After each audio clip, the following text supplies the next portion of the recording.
Oke, kali ini kita mau Q&A with Dr. Rifka Danisa. Halo dok. Halo. Apa kabar nih dok? Baik, alhamdulillah. Oke, sekarang kita mau jawab pertanyaan-pertanyaan ya dok ya. Oke. Pertanyaan yang pertama, kenapa sih gigi bisa berlubang padahal udah rajin sikat gigi?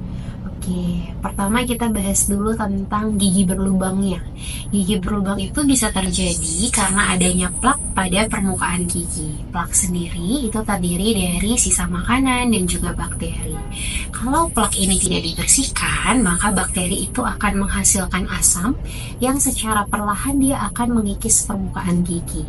Bila proses ini terus berlanjut, maka makin lama makin terjadi pembentukan lubangnya dan terlihat adanya lubang gigi.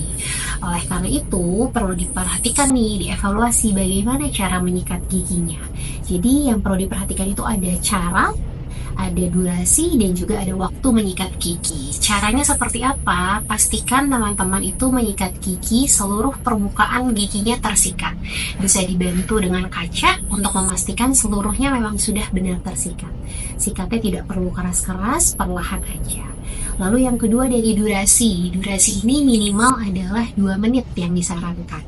Dan kapan aja sikat giginya? Sikat giginya itu pertama pagi hari 30 menit setelah sikat gigi, lalu malam hari itu 1 kali sebelum tidur.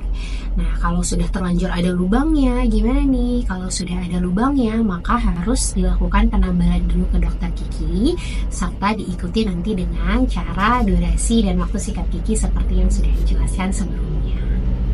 Oke, baik. Pertanyaan terakhir nih dok, kenapa harus ke dokter gigi 6 bulan sekali padahal nggak sakit?